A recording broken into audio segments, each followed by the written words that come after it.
safety. I like 18 points because that's ugly. That is hideous. I was hoping 6 field goals, but that's true too. That's just as ugly. So yeah, I'm going to disagree with you there. I'm firing up the Saints defense in every single one of my fantasy leagues this week.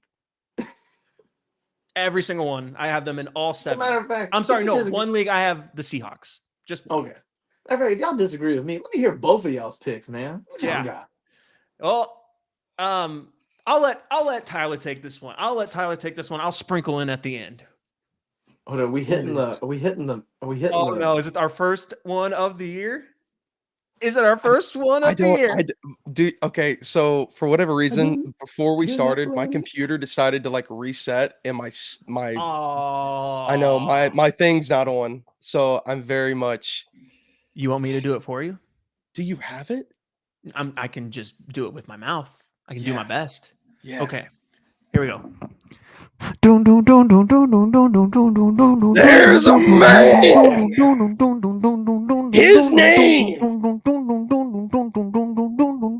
is fear in the eyes of the 49ers, holding a 6-3 record all time against the San Francisco 49ers. As you may know, this California kid out of the great college of Cal thought he would get picked by the 49ers faithful, but they didn't. And since then, there has been a grudge. That man's name is Aaron Rodgers. The New York Jets will arrive and leave our field to prove the point that they set out last year to make. But as they saw, Aaron Rodgers would be the Achilles heel. And this year, the tides will turn as this great Jets defense, with the addition of a healthy Breece Hall, a healthy Mike Williams, and a defense to rival defenses, Robert Saleh and company, will be the underdogs in the Monday Night Football revenge game for Aaron Rodgers and the great Jets faithful. Give me Jets plus 4.5. We saw it last year. We thought there was no way you lose Aaron Rodgers at home and you can come back and beat the great Buffalo Bills with the great Josh Allen. But we were wrong. And this year, we will be wrong again as the underdog prevails. Give me Jets plus 4.5. Damn, Spencer. I was trying to read you there. Thank you. I was trying to read you there. I couldn't tell when you were going to end. I was running out of breath. You did great. Yeah, you did a damn good job, Spencer. I don't know what's been going on with you. I guess it must be episode 1, season 2. Man, you've been doing so much, man. I can't tell you how excited I was to sit down and record with you boys. It's football week. We are back. So I've got a lot of energy. Man, I got a lot of energy. I'm telling you guys, they counted us out last year, and we somehow figured out a way to win that game. Thank you, Xavier Gipson. But it's not going to be that way. This is going to be a high-scoring game, I believe. And I think, I mean, if I remember correctly, the line's like 48.5. Is that right? I don't know if y'all have that off the dome. Let's see. I do not have it off the dome. Producer Johnny, can you give us a fact check while we... I think it's 48.5. Tyler, hold on. Let me ask you one question. You said it's plus 4.5. Is it for the team or is it for how many plays Aaron Rodgers is going to be playing? Hey, you watch it. Watch it. All I'm going to say, Angel's in chat. He knows. You say that blasphemy on here and put that out in the universe, karma comes back and bites your team real hard. True. That's true. All I'm but gonna it's say. Angel. It's not me. And when Angel does it, he's the black cat. I promise. I may have a black beard, but he's the guess black what? cat. You're going to find out. We'll find out. Boy. But, yeah, dude, this is a revenge game. I think the Jets win by a touchdown. That's my thought on this. John, we're trying to fact check. What is the combined score over? Yeah, what's the line? Tell us the line of the Monday night game between the 49ers and the Jets. I thought that I saw it was 48.5.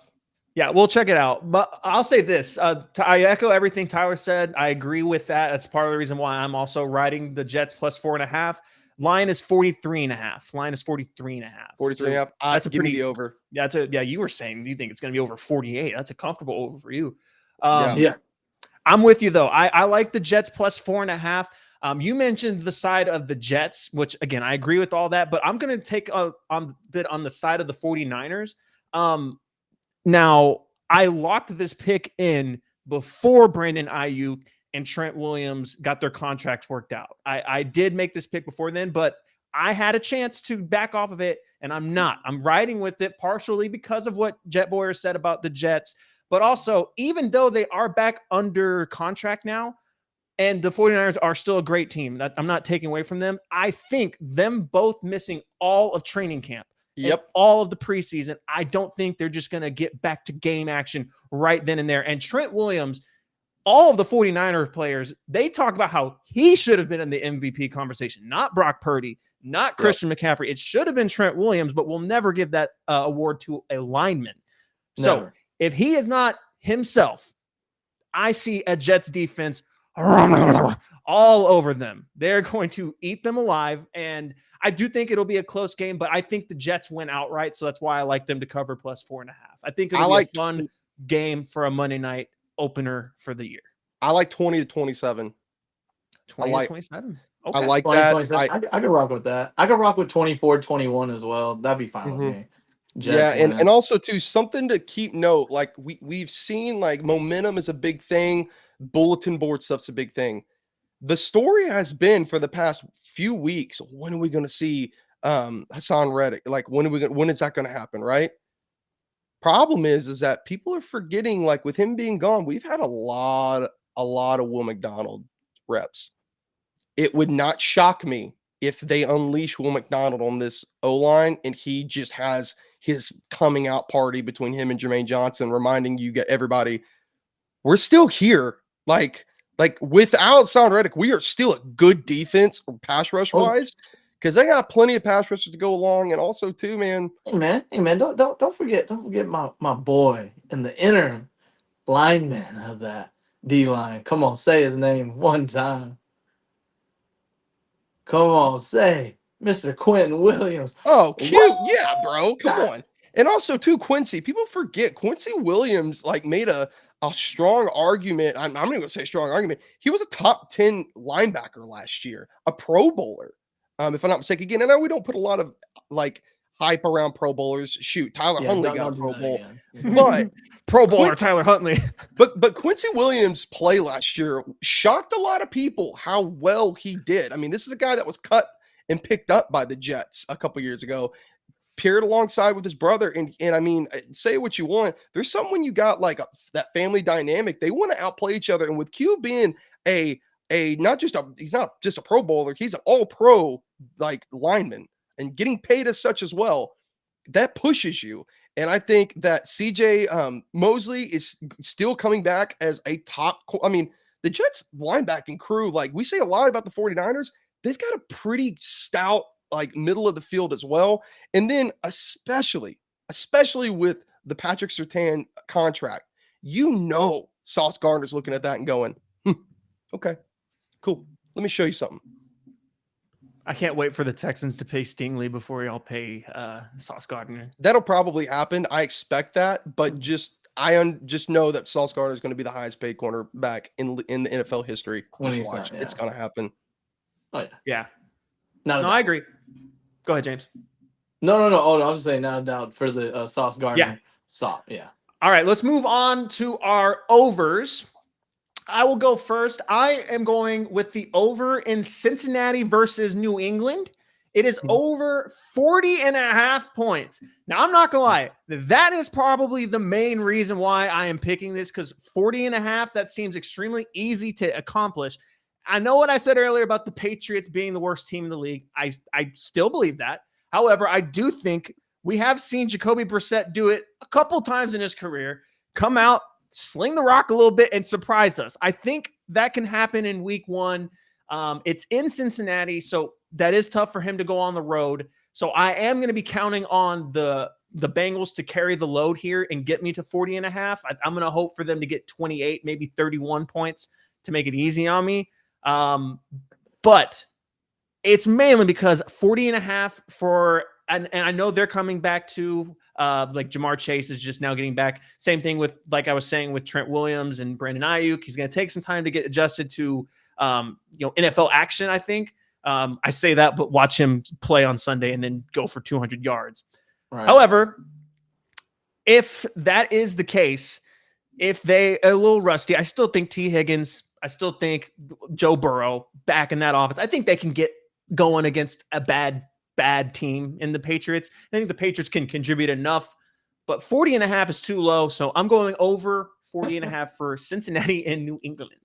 Spencer, I'm not gonna lie. I agree with you on the going with the over for the 40 points, but I'm not gonna lie to you.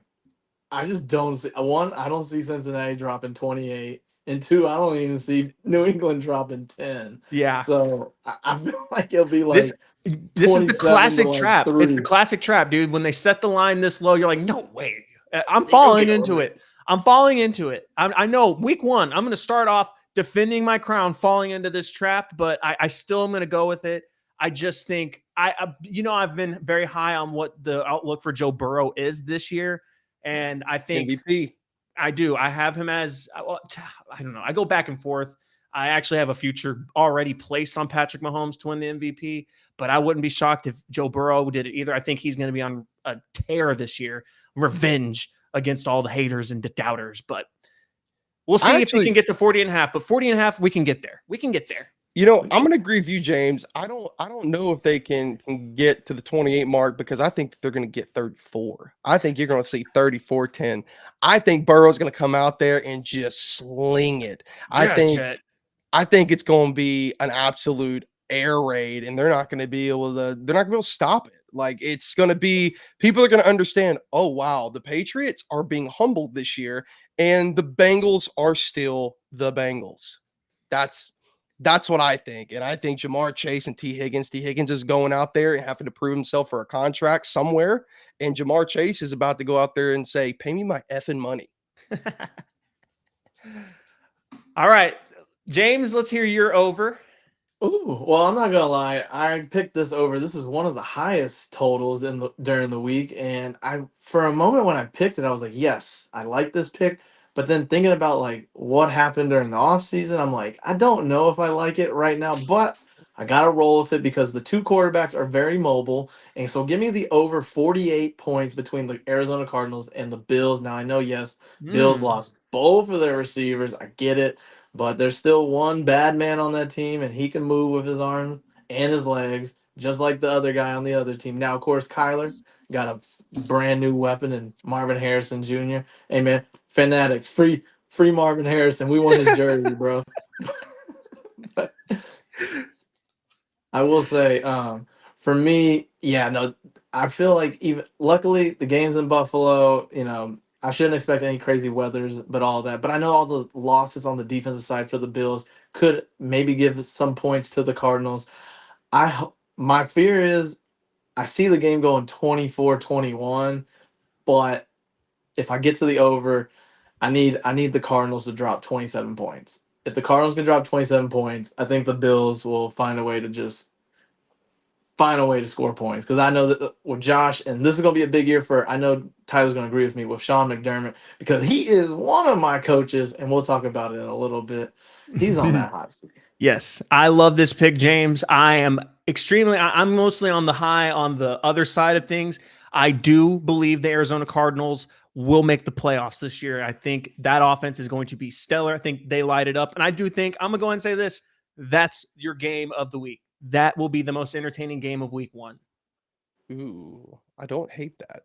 Yeah, I love that, man. Me and Spencer are agreeing a lot tonight. This is very strange. Man, I know. Just wait. I'll just wait. We got a long season ahead of us. We're locked in, bro. Hey, I love it.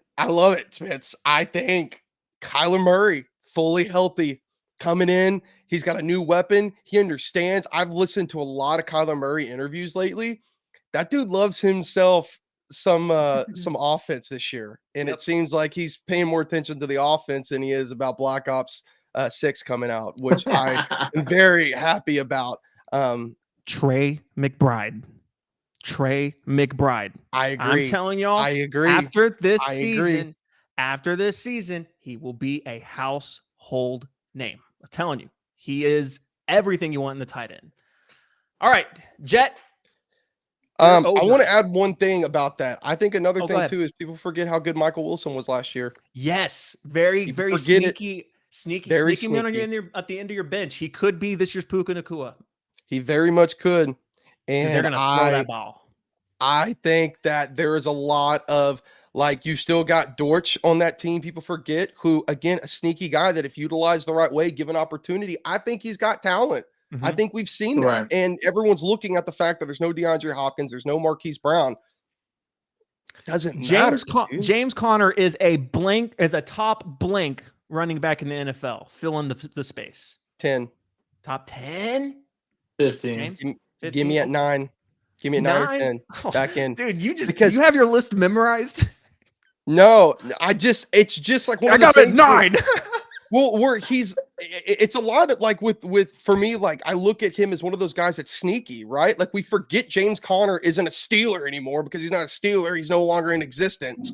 Because let's be honest, for the most part, when Jonathan Gannon got there to the Cardinals, we all were like, you got a fire in your gut? Okay, like, this team's Fire in dead your gut. reliable. Hey, he was a value in fantasy drafts last year. No one learned their lesson. He was a draft value this year again. I love James Conner. That offense is just so good. It is And what the I'm banking on. defense, guys, like, the defense isn't bad. You still got Buda Baker on that team, man. Like, Yeah. like, this is not Who going we to all be a thought was going to slouch. get traded de- last season. Yeah. Yes. And at the same time, like we have to remember, with Josh Dobbs, this team in the beginning of the year, we thought was going to put up a playoff fight for a little bit. We were like, wait, what is going on here? And you've got Well, your Josh guy Dobbs. back. You've got more people, more offensive weapons. Trey McBride coming in. I mean, I think he's going to outplay Sam Laporta. Wow. I think it could happen because I think I love it. I think you're going to get more receiving yards given to Gibbs up in Detroit, and I think that can open up the door for Trey McBride because, again, that's another guy. Before Sam Laporta made his case 2 weeks prior in fantasy, we were talking about Trey McBride. Oof. That's true. All right.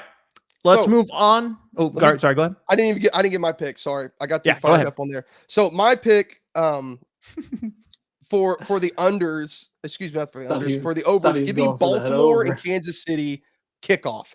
I think every year we see it, the opening kickoff for the last few years have been great games. They've been really good. Correct me if I'm wrong. In my memory, I'm remembering like high scoring games the past few years. And Last year, Detroit and Kansas City was a ton of fun. It's slipping my mind who was the Kansas opening City game. opened hit up the the year under. before, Hit right? the under. It was Did the it hit under the- last year. Okay. Yeah, it was barely though. It was because KC Okay. freaking sucked that game. But the No Lions Kelsey, did no their part. Jones. Yeah. Yeah. Yeah. So I like everybody's healthy. It's a brand new offense for Lamar Jackson with more weapons. You've got Zay Flowers taking a step forward in that offense, who we saw looks like a freaking Madden cheat code out there with his ability to change direction. You've got healthy Mark Andrews. And you got Derrick Henry. I mean, again, like, there's a lot of upside there on top of Lamar Jackson doing what he does, coming off the MVP campaign. And then Kansas City wanting to come out there with their new toys and remind everybody that they were still Kansas City. I think that it's just going to be a shootout. And I think that for me, give me the over 46.5. I love So, it. I'm not gonna Let's lie. start the year with points. Go ahead, James. I'm not gonna lie. So I love it. I'm a little scared because of what happened last year, but I will say this: my pick for tomorrow's game, I did a 6-point teaser, Spence, with the Ravens plus 9.5 and the over plus 40. So Okay. we should hopefully slap this out the. All right. Hey, you said 40, right? We gotta get Yes. 40. These two teams. 46.5. 46.5. Yeah, 46. Yeah. Sorry. Yeah, let's have some fun. It's the first game of the season. Let's open up the scoring. Let's open up the floodgates and let's score some points. And I want my fantasy players to score points tomorrow too. Hey, I Clancy, got you. Johnny, if you can pull up Clancy's latest comment, okay. Offense is mid. Trey Benson's going to put James Conner out of a job. I think that if Trey Benson gets an opportunity, yes, I think Trey Benson could definitely emerge as the starting running back. Love Trey Benson. I just think that as long as James Conner's healthy, James Conner is going to be a good running back. Yeah. Again, he's consistent. Yeah. That's all you need to be in the NFL as a running back. Just be consistent. Yeah. I every year, again, like I said, every year he is of value in the draft and then he produces. And then the next year he's in the same spot ADP wise. And we never learn our lesson. He is a good running back. And we also have Instagram. Our boy Cody Ross says, I will not stand for any James Conner hate on Instagram. I love the man. Damn survived, man. Freaking cancer. Yeah, that's right. That's right. Hey, Clancy, you jerk. You jerk off, man. Yeah, and he said Cardinals are not a playoff team. Hey, man, every single year there's a worst team that makes the playoffs. Every year. Who's it going to be this year? My pick is the Cardinals. We saw for many years a very bad Bengals team play Houston multiple years in a row. Ew. Yeah, that was not a fun time. All right, let's get our unders in. I will go first. We kind of talked about it a little bit earlier, so I won't spend too much time on it, but I am taking the under in the Indianapolis versus Texans game. I do like everything that Jet said because he emphasized the defense of the Texans, and I think that is going to be the difference. I think Anthony Richardson, I'm not writing him off, but I will say this. I'm actually not as high on him as I was when he was coming out of Florida, which is weird. But it's like the more I've actually like sat down and watched him, like he had a really rough preseason. Yes, I was not inspired by that. I still like him in fantasy. I still like him in fantasy. Even mentioned how he's worried. Yeah, I think he still should be good in fantasy, but we'll see how long it lasts because the moment that teams realize they can just stack the box and put 8 up front and just cover the run with him and Jonathan Taylor, they're going to make him throw the ball and he's going to have to throw it accurately. And we'll see if he can do that. I definitely think week 1 against a divisional opponent with a good defense like the Texans, I think that's an easy 49.5 under. That's a very high line. Again, kind of same logic as my over pick where it's a really low line. So I like the over. This is a divisional game set at 49.5. I rode that last year to a 3-man rush championship betting against high scoring divisional matchups. So I'm going to keep going back to the well there. So give me under 49.5 for the Texans and the Colts. James, what is your under?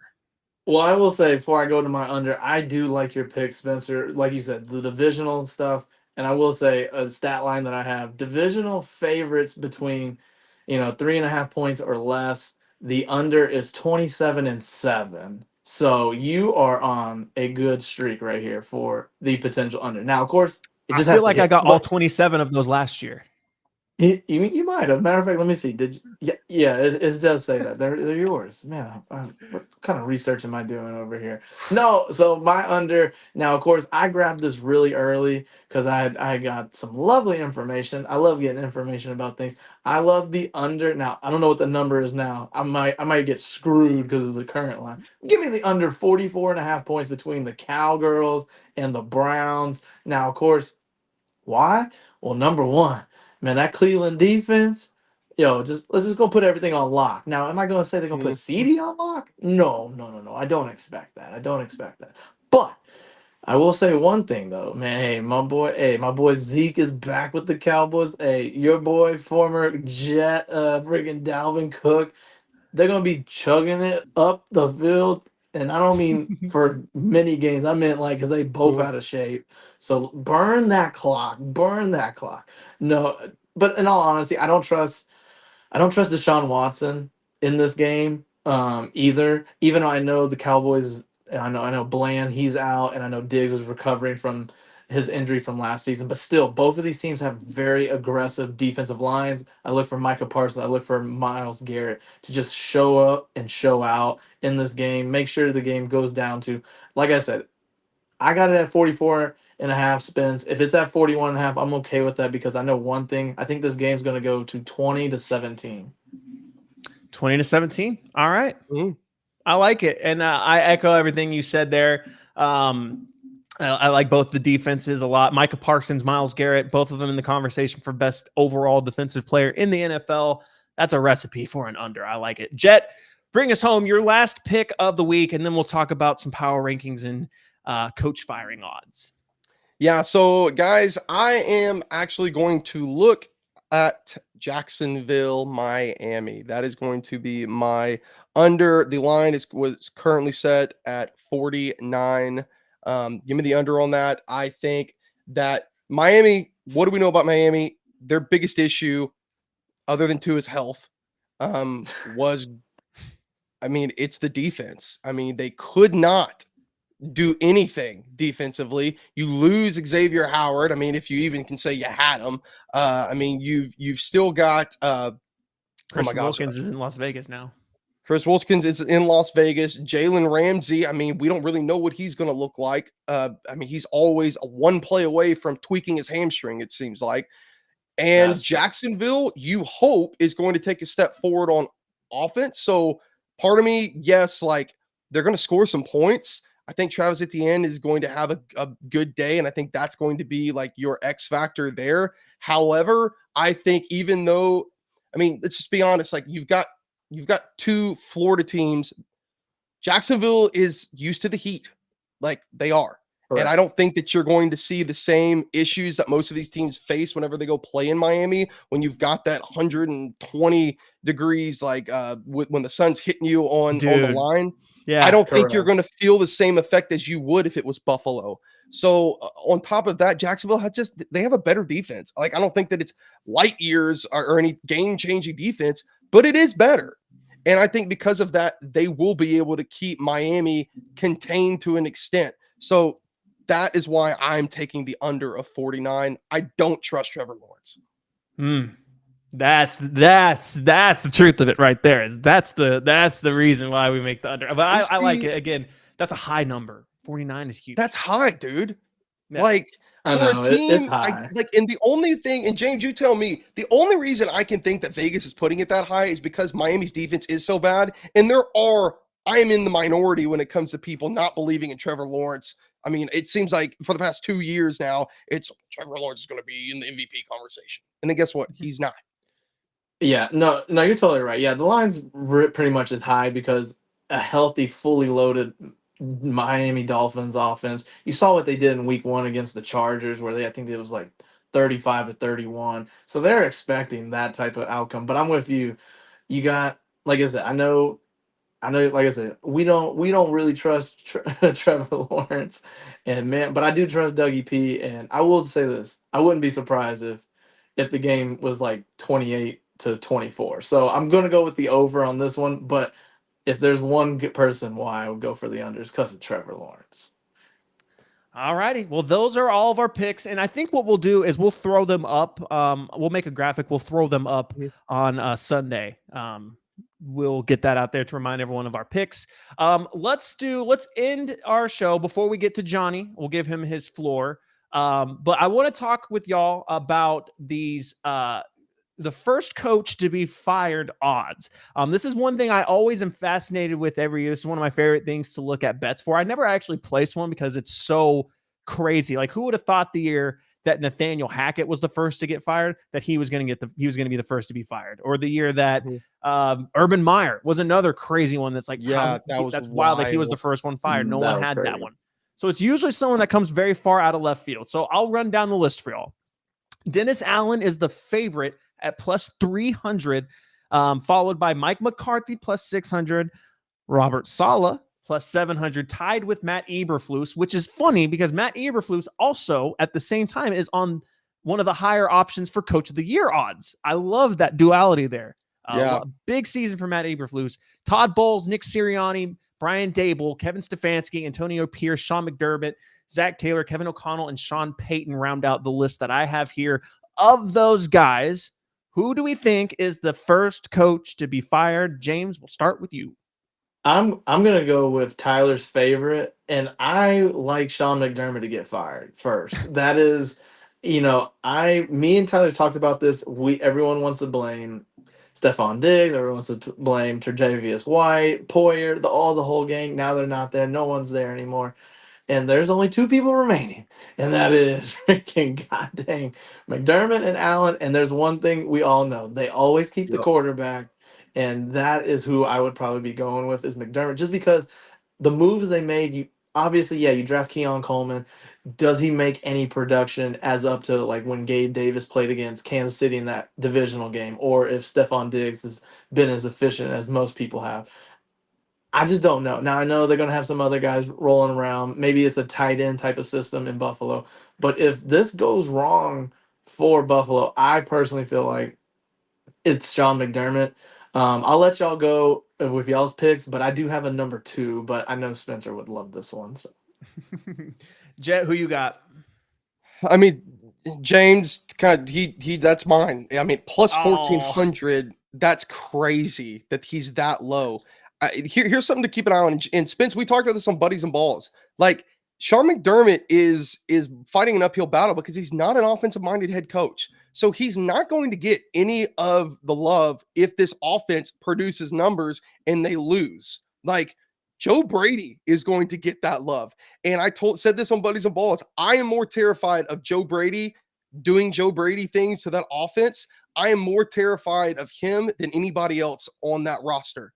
And it's because we have seen what Joe Brady can do with wide receivers that are young and with offenses. We saw what he did whenever down in with LSU with all those boys down there. And that frightens me, bro. It frightens me because Keon Coleman is a specimen. And he was my favorite receiver out of this draft. And I said from the beginning, he's a project. But if you put him in the right spot, and I said my spot that I did not want him going was Buffalo, because I did not want Joe Brady anywhere around that dude, because that is his best opportunity to be unlocked, because he'd get fed also without Stephon Diggs there. And I stand by that. Like, Joe Brady would not surprise me if he ends up being your coach by the bye. And they do well. That's what's frightening is he figures it out. Because let's just look at it from like an honest perspective. Joe Brady was the offensive coordinator on a bad Panthers team with Matt Rule. I talk about it a lot. I think there was a lot of cultural things that was tried to be had there that didn't work. And I think Joe Brady saw that. He came over as, I believe he was an assistant to the offensive coordinator or something like that whenever he came over to Buffalo. Or no, he's a quarterback's coach. I think that's what he was. And we were kind of looking at that like, okay, let's see. And all of a sudden he gets moved up to taking that offensive role when what's his nuts got booted out of there. Ken Dorsey, who was an idiot. And that offense did better. It did well. They started utilizing their weapons that they had there. And yeah, dude, like a full offseason with Joe Brady, like this team, I don't think is going to be good, but I do think they're going to score points. And I do think that you're going to see Joe Brady be the one that gets all the attention for that. And Sean McDermott, when was the last time we saw Sean McDermott make a press conference where we're like, yeah, all right, he's got control of that team? I don't think so. I think dude's trying to play an old school style. I think he's trying to keep his mouth shut and not say much. And in today's game, when you have personalities like that, you cannot do it. That's one thing that I will say about Robert Saleh that he does well. Saleh is not afraid of those mics. He gets up there and says what he needs to say, and he goes and handles business. And he's a defensive-minded head coach, and that has burned him in the past by giving the keys over to specific offensive coordinators. And, you know, say what you want about what he's done with Hackett and Rodgers. At least he's coming to the podium and he's saying things. I haven't heard a peep out of Sean McDermott. Maybe that's because I'm not looking for it, but I don't like that. Like, you're on the hot seat. I want to hear from you. I want to hear what you're doing. What are you doing? And the bottom line is, I don't think he knows. I don't think he knows because he's losing defensive guys left and right. And we saw it last year. The loss of Tremaine Edmonds, I will say it to my grave, was such a difference maker on that defense. You lose Milano, who now you lost your other guy. Defense is bad. You got a defensive-minded head coach. That's the first person they're coming after, and it all unravels. Especially now that you've got Stephon Diggs, you better hope to God that you get freaking Samuels and Shakir and Keon Coleman and oh my gosh, what's it, the tight end? Why can't I think? Dalton Kincaid. Dalton Kincaid, yeah. And James Cook firing all cylinders to kind of mask that, but I don't think you're going to be able to. I don't think, because the expectations are too high. Because the only expectation Buffalo, the freaking Bills Mafia has is Super Bowl. That's all they have. And guess who's to blame for that? Sean McDermott, because you've taken your team that far, and now they are falling behind expectations. And the Jets are going to end up winning this division, and you're going to look like the laughing stock. Spencer, man, you should have let Tyler gone first. And I do for real. then, My and then God, I just would have went. I'm excited to talk football, man. You hate Sean McDermott. I hate that dude because as much as I am a diehard Jets fan, I truly believe that the AFC East has the potential to be the most potent offensive division in football. And Sean McDermott is keeping that from happening. He's kept it from happening the past 3 years, guys. What about Jacoby Brissett's involvement in that matter? Come on, man. Listen, again, I said he had the potential to do it. Okay, now the Patriots are dog water this year. Hey, we're coming up against it, and I want to hear from Johnny. Yes. So my final pick for my coach odds to be fired, I like the value of Nick Sirianni at plus 800. I like the value of Sean McDermott at plus 1,400. But I actually, more than both of those, bro, I just got this ugly, disgusting feeling about what's going on over there in Denver. Here's the thing. I understand how much they gave up to get Sean Payton. I get it. They also gave up a lot more to get Russell Wilson. Yes, they did. And they didn't even wait for the season to end to get rid of him last year. I can see them not waiting for the season to end this year and dumping Sean Payton whenever it inevitably does not work out. Because what have they done for Bo Mix to set him up for success, right? I know he's had flashes in the preseason, but his top option is Cortland Sutton. That's it. They have Marvin Mims. They have Franklin that they just drafted. Greg Dulcich, great. Fine. He's got awesome hair. Javonte Williams. Will he ever be healthy again? I don't think so. Jaleel McLaughlin, Jag. Like, who are these people that they are expecting to get production out of in Denver? I don't get it. And to me, the Walton family, they're like certified billionaires, the richest owners in the NFL. They got money to blow. They don't care that they got to pay out Sean Payton's contract. If he's not getting it done, they will write him the check and kick his ass to the curb and let someone else be the coach. And at plus 1,800, I don't hate that. I love it because I look at these other coaches and I could tell myself the success story for every single one of these teams: Saints, Cowboys, Jets, Bears, Bucks, Eagles, Giants. I can tell myself success stories of all of them. I don't see any possible success story this year for the Broncos. To me, their best chance, to me, their ceiling is 7-10. I don't see them being better than that. That's a terrible team. James, I'm going to make my honorable mention quick because I know that you've got more to say about yours. I also don't hate Kevin Stefanski. I don't hate that either. If Cleveland fumbles the bag again and they don't make the playoffs, I could definitely see them making a change. Yeah, I don't hate that one. All right, James, anything else from you before we bring in Johnny? No. I was thinking you were gonna tag on Spence with the Nick Sirianni. I personally don't think Nick Sirianni will get fired. I don't think he will. If he does, it'll be in the offseason. You know I'm low on your Eagles this year, though. I'm also low. I just think the value. I just think Howie has a certain way of doing things, and I just don't think he would do that to Nick Sirianni in the middle of the season. It just, I don't know. Maybe I'm wrong. It just doesn't feel like that's what they would do. It's bad, man. And you're right. It could. I'm not saying you're wrong. Hey, all right, let's bring that bearded man in. We got new offensive coordinator, so it's gonna be fine.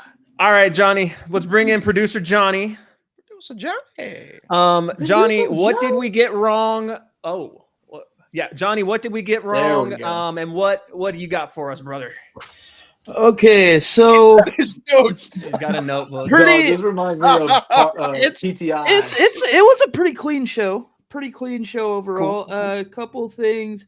One thing, when we're doing odds, we have to get together off camera and figure out what site we're using, collectively, because I was getting odds all over the place. Fair. So that's a good point. Week one. A couple of them are different. I was using DraftKings. So I had the Panthers at +4, not 4.5. I had the let's see, I had the Dolphins at -3.5. But and I had the Ravens over at 47, not 46.5. But all that can be chalked up to using different sites. So I'm not gonna harp Gotta on y'all find your too best bad. odds at different books. That's right. You got an odds shop. That's right. Couple things. Tyler, Chili's is awesome. You're wrong for that. Come on. John. Also, the quote of this week's episode, Spencer, I can do it with my mouth. Pause.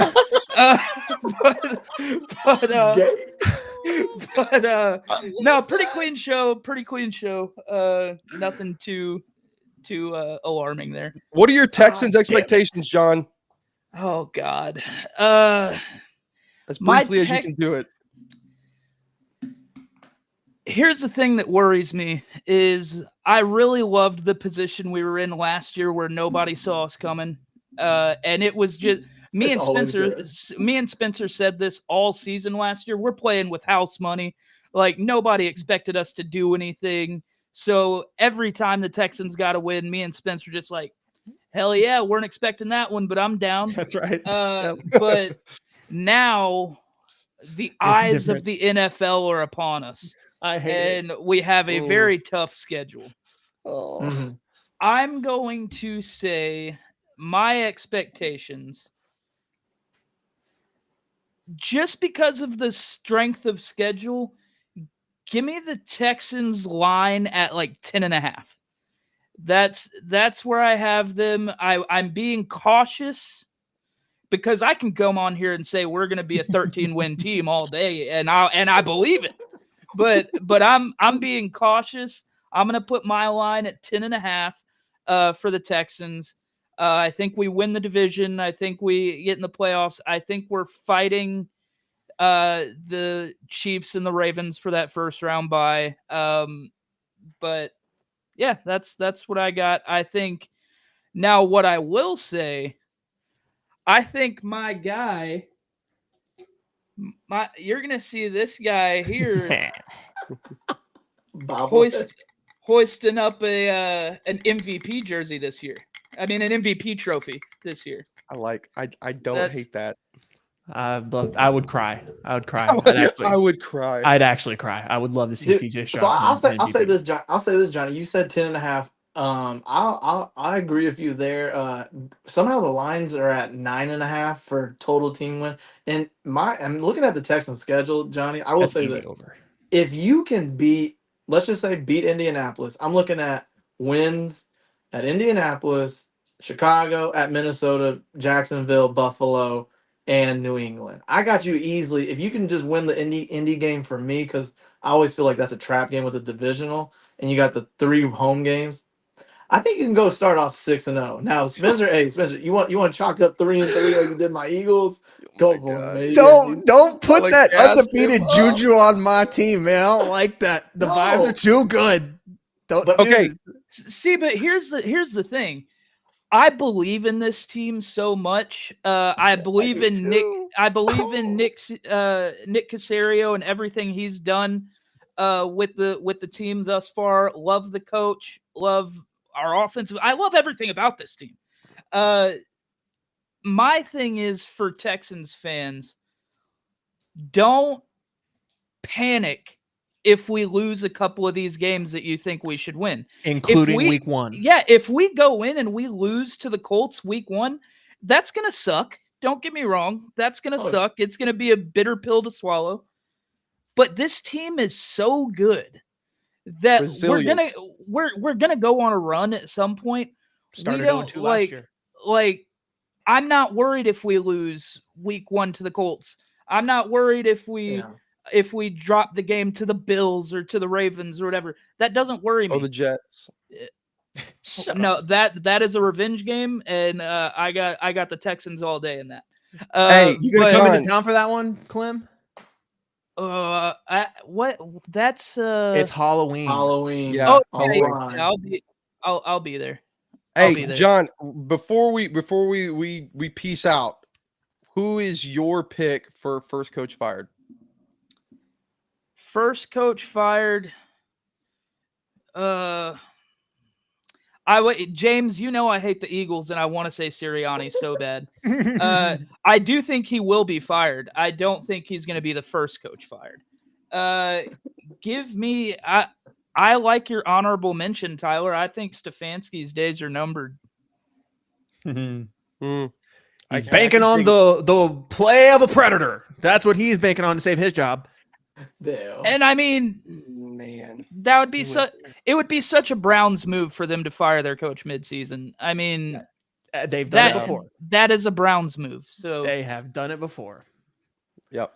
Well, right on. What a good episode, man. I'm so glad. We are so freaking back, boys. This was a great first episode, and they're only going to get better from here as we get the oil on the wheels churning nice and smoothly. So for everybody here at 3-Man Rush, for Jet Boyer, for James West, for Johnny the Dad, I am Spencer, aka Mr. Fantasy. We will see you next Wednesday night for week 2 action. Until then, y'all take it easy.